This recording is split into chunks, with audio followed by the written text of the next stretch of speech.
Kembali lagi di podcast Bingo, Bincang Governance. Saya dulu teman-teman. Halo. Mungkin kita kenalan dulu kali ya, biar tahu nama-namanya. Katanya juga kalau tak kenal maka tak sayang, biar kita bisa sayang gitu. Kita kenalan dulu. Boleh kita kenalan duluan di sana atau dari sini? Dari sana aja. Dari sana katanya.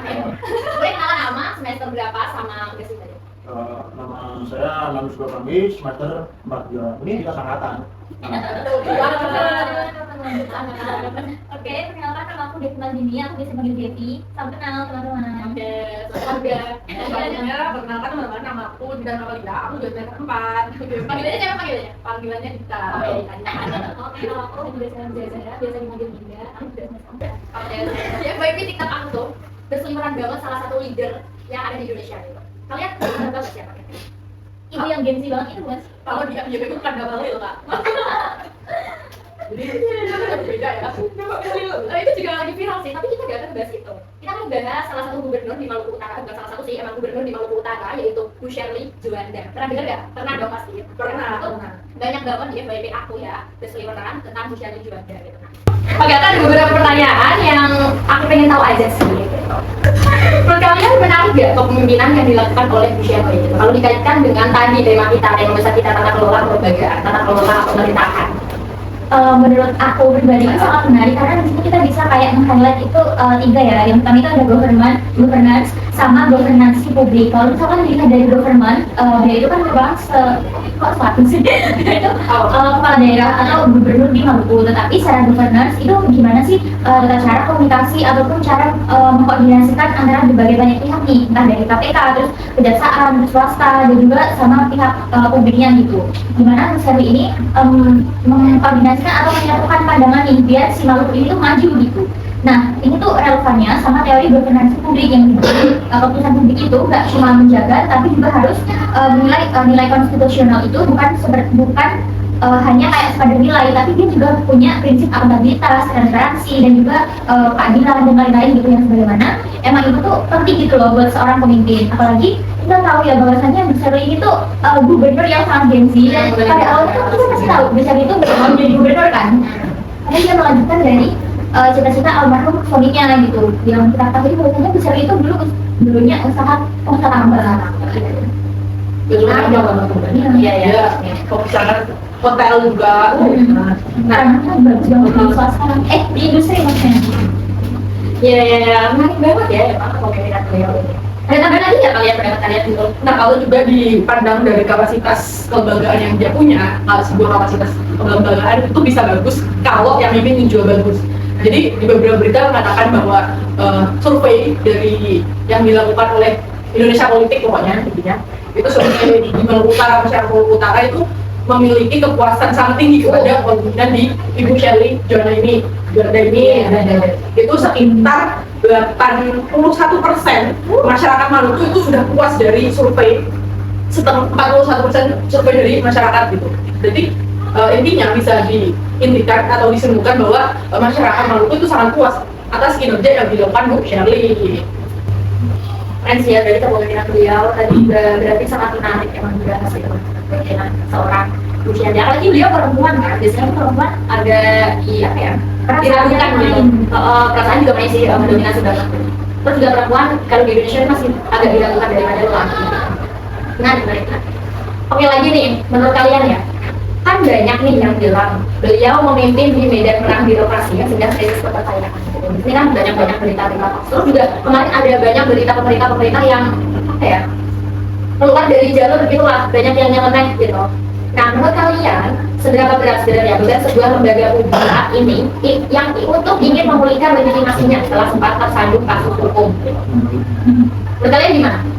Nah, kalau untuk kasus hukum nih, by the way teman-teman emang di awal kepemimpinan beliau itu sempat dikasuskan bahwa ini Ibu Shirley kan dia punya saham di salah satu di beberapa tambang di Maluku. Nah, di para jaringan advokat itu mengkritik beliau bahwa Bu Shirley ini tuh seorang yang bisa membuat kebijakan gitu. Takutnya kebijakan yang dibuat beliau itu malah menguntungkan perusahaan ya bersebelah bukan tambangnya lah, perusahaan yang ada sahamnya dia gitu. Tapi dari Bu Shelly mengatakan bahwa memang tambang itu punya dia punya saham, tapi dia berusaha untuk mendeklar kalau punya saham berapa, terus hartanya berapa itu sudah dideklar sejak awal gitu. Jadi nggak pas dia menjadi gubernur, tapi emang sudah dari awal gitu. Kalau dia punya saham di sana, dan untuk itu untuk membangun kepercayaan publik, dia selalu mengkomunikasikan, mendeklar itu. Intinya mendeklar. Jadi nggak ada miskomunikasi gitu ya kalau ada. Terus dia mewanti-wanti ASN-nya, bawahan-bawahannya bahwa kalau memang perusahaan milik yang ada namanya dia ada masalah kayak tentang lingkungan gitu, perusahaan lingkungan, nggak apa urus sesuai hukum, jangan kayak mendukung hal tersebut gitu. Karena Bu Shelly ini bilang bahwa dia nggak akan dikasih di saat kepemimpinannya. Mana sih jujur ini menarik banget. Bagus.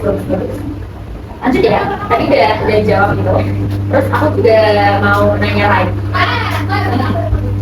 Katanya nih, Gubernur Shirley ini dikenal itu sering berkoordinasi langsung dengan KPK dan Kejaksaan untuk pengawasan proyeknya. Nah, dalam salah satu aspek good governance itu kan ada aspek akuntabilitas. Nah, dilihat dalam kacamata akuntabilitas, apakah langkah awal membentuk bola ini itu efektif secara sistem, atau ini sebenarnya menunjukkan bahwa pengawasan internal di daerah tersebut memang belum maju?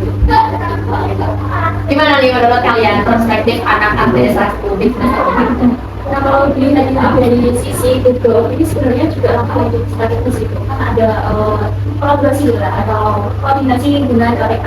Nah, sering kan ingin gitu memperbaiki sistem pencegahan korupsinya lembaga itu kan. Dimana ini ada salah satu teori namanya external accountability, itu artinya pemerintahan membuka diri untuk diawasi oleh lembaga eksternal gitu. Tapi di sisi lain juga ini kan menunjukkan bahwa lembaga internalnya itu masih belum sepenuhnya mandiri gitu loh. Nah, jadi menurut aku ini bukan sepenuhnya kelemahan, tapi juga fase transisi sih.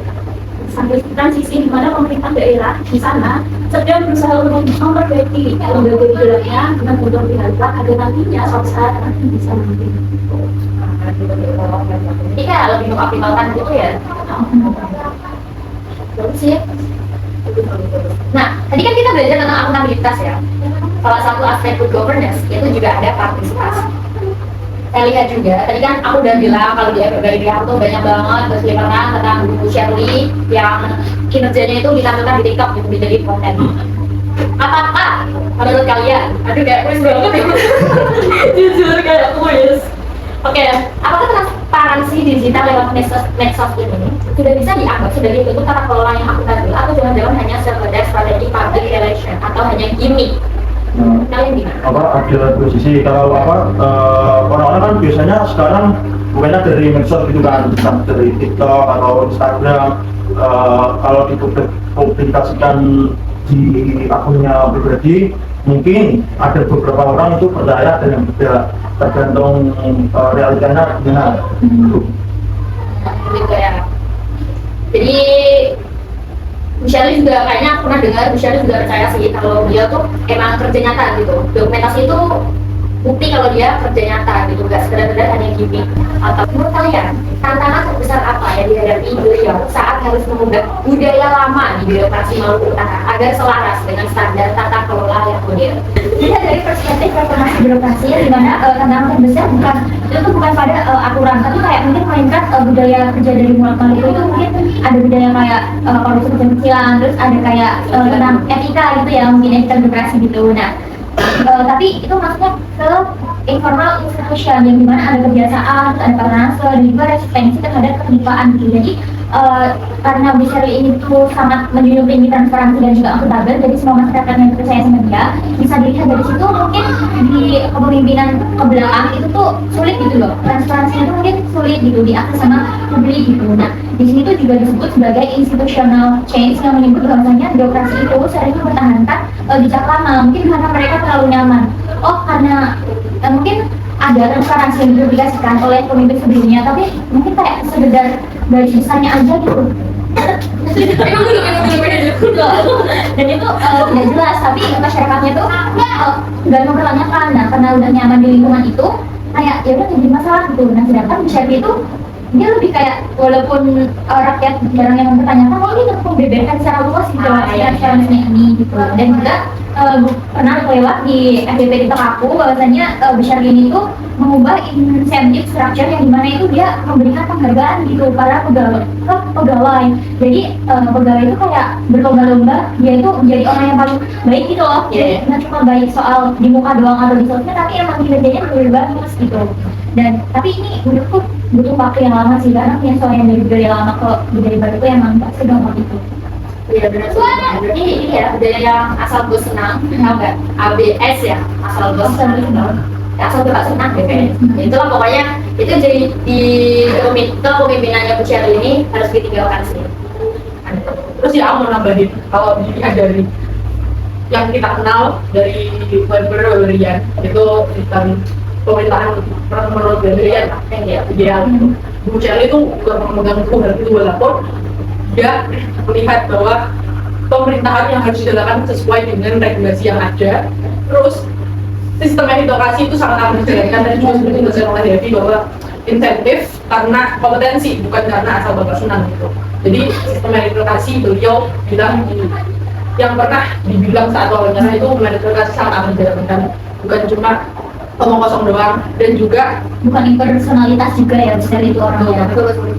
Dan juga dalam pemerintahannya Bu Sherly ini beliau juga menegaskan adanya kerjasama antar lembaga pemerintahan. Seperti teman-teman tahu ke sini sekarang kalau ada bencana gempa bumi di Maluku Utara 7,6, Kemarin kan harus lewat kan? beliau itu mengajak lembaga di bawah-bawahnya segera cepat untuk menyelesaikan bencana-bencana yang ada. Beliau bersama dengan BPD, dengan Basnas, dengan BMKG juga untuk menginformasikan info-info terkait bencana. Terus ada bantuan juga. Terus dia juga menginformasikan lewat media sosial bahwa lembaga-lembaga di bawahnya dia itu sudah berjalan secara bersinergis dan bersama-sama. Jadi kerjasama antar lembaga itu sangat ditekankan pada kepemimpinan Bu Sherly. Benar sih, berarti kalian tahu paradigma administrasi publik yang public administration? Iya. Nah, berarti itu emang udah benar-benar dihilangkan sih di era kepemimpinannya Bu Sherly ini.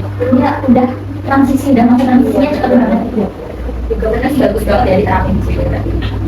Oke, bagus banget, menarik banget pembahasan kita pada hari ini. Oke, terakhir nih teman-teman, kalimat penutup apa ya penutup? Kuis penutup, nggak bercanda. Oke, terakhir sebagai penutup.